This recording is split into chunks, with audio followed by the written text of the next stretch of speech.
Welcome to Not That Girl Anymore, part of the Liminal Network. I'm your host, Dawn Bouillion. This is more than a podcast. It's a sisterhood. We're reclaiming our voices, our worth, and our lives. One story, one truth, one brave step at a time.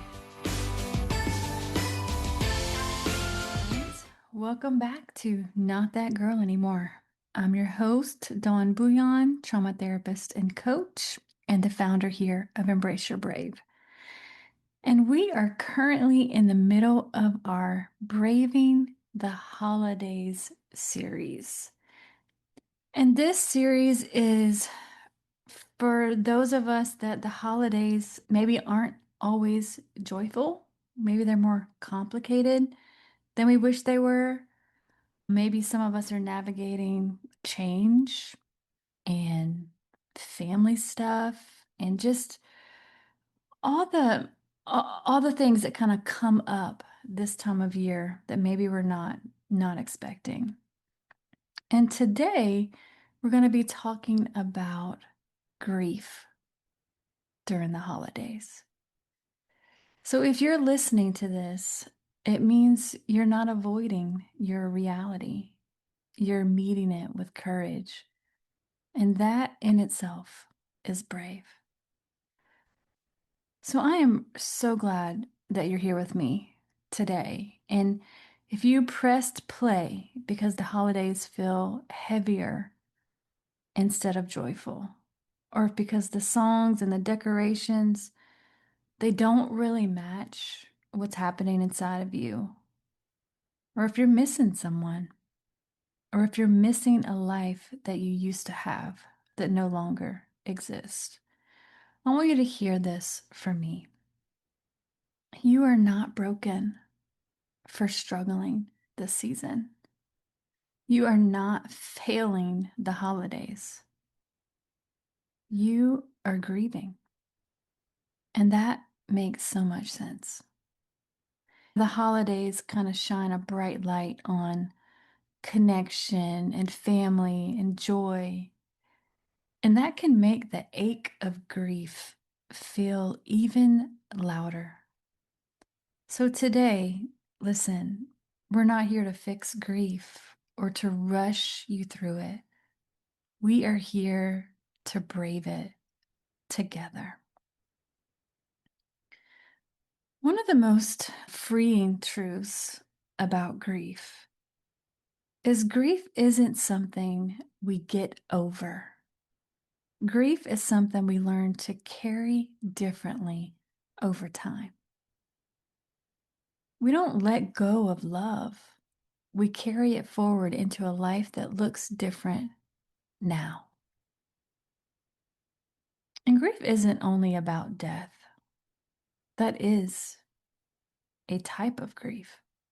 But we also grieve people and marriages and relationships and lost futures and families that we hoped would change and safety that we no longer feel and the versions of ourselves that we had to leave behind.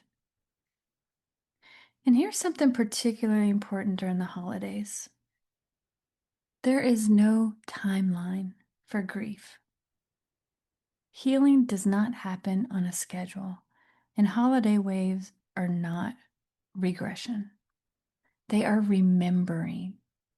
If anyone has told you that you should be over this by now, they are wrong. When we lose someone or something, we don't just grieve the loss itself. We also grieve the roles that we played, the traditions that we had, the way the holidays used to look, the futures that we imagined. Sometimes the pain isn't just missing them, it's missing how life used to feel. Every layer of that grief is real, and all of it counts. The holidays are times for memories, right? They bring memories to your mind. Who used to sit at that table next to you? Who, what used to be true when you sat around that table? What isn't true anymore? What chairs are empty now? What stories never got finished? And many people ask quietly, why can't I just feel happy like everyone else? And the truth is, grief and holiday culture collide. Because grief lowers our emotional energy.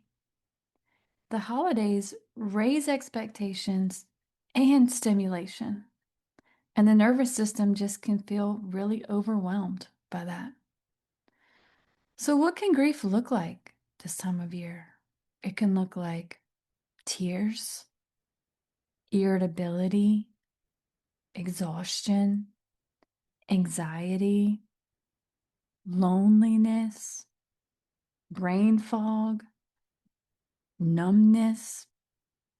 These are all normal grief responses. And grief also lives in the body. So if your sleep is off, if your appetite is low, if your anxiety is higher, that doesn't mean something is wrong. That grief is in your nervous system. That's what it looks like in our nervous system, in our body. It's not weakness. And this is something else I have found from working with clients around grief. Many people don't just grieve, they judge themselves for how they grieve. Like, I should be doing it better, or other people have it worse than me, or I should feel grateful. Am I dishonoring them if I'm happy or if I smile? Or why am I still crying? Here is what, grief experts make very, very clear. There is no right or wrong way to grieve. There's no rules around this. So much of my time with clients that are grieving is around encouraging my clients to break the rules that they've made for themselves around grieving. Throw those things out the window. There's no right or wrong way to do this. It's only figuring out what you need and how to honor yourself in the process. You're not dishonoring anyone by surviving or smiling, and you're not broken for hurting. Grief doesn't have rules, it only has truth, and your truth matters. And listen, this season doesn't get to demand emotional labor from you. You don't owe the holidays anything. You don't owe it cheer. You don't owe it participation. You don't owe it perfection. It's okay to say no to the gatherings. It's okay to leave early. It's okay to change your traditions. It's okay to create smaller moments and protect your energy. This isn't withdrawal. This is boundaries. It's making brave boundaries to honor you. And grief is felt in the heart and the body. So tending to your nervous system matters. And here's some ways that we can do that. Lower the stimulation. So less noise, fewer commitments, and more rest. And let the sadness move. Your tears are just emotional release, not failure. And then find ways to ritualize grief. Write those letters to the people that you've wanted to write the letters to. Light the candles in honor of them. Remember quietly. Listen to that music that reminds you of them. I remember after my grandparents passed, um, my grandfather passed first, and he had Alzheimer's and dementia. And so it was kind of a long process with him. But remember, after he died, my brother made us a CD that had all the music that Papa used to play on the way to church every Sunday. And it was like, you know, the coat of many colors, and he played that for me, and him and I just sat there and we just wept because we loved him so much, and he was like a father to all of us, like all of us. He fathered the whole family, even my dad. And it was just, he was a strong pillar in our family, and we felt his absence. And I just remember that sweet moment of just crying with my brother and hugging him as we listened to the music that Papa used to play every time he would drive us in his old Oldsmobile wherever we were going. And I look back now, and that was such a sweet moment that we got to honor him in doing that. And then I remember after my grandmother passed, she's a fireball. I mean, she's a firecracker. There is no one truly like her. But she loved every Christmas we would play the 5-second rule. And Grandma loved the 5-second rule. And she loved to go on every turn. She always thought it was her turn. So she was always going, and you'd have 5 seconds to answer a question. And we have video footage of this, and it's such a joy to go back to. And I'm so thankful that we have that. But sometimes, we'll just pull out that game and think about her. And I remember I hung a picture of her up in my car where I could remember her, and seeing her and my mom and Papa together in that picture. And because I had it right there in front of me, I remembered her often. And sometimes I would turn on her favorite music in the car, which was Randy Travis, and just sing to the top of our lungs. We did that while she was still here, and that's one of the ways that we remember her now and honor her now. And so, that was just a small way that we learned to honor them and to remember them. So find your ways to do that. We grieve because we loved so much. And when we create rituals today in the present, that gives that love a place to go now.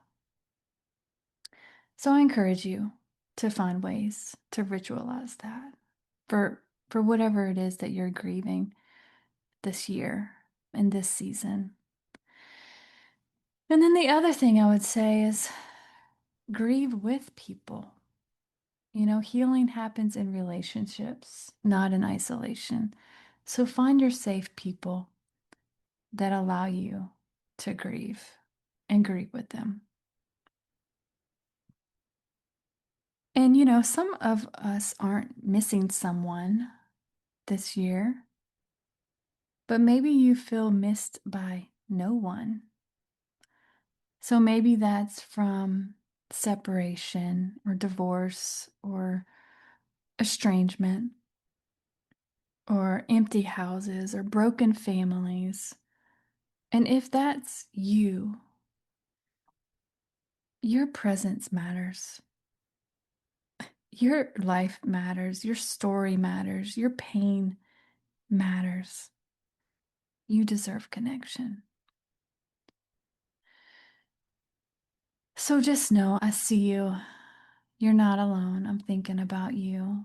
You deserve to be loved.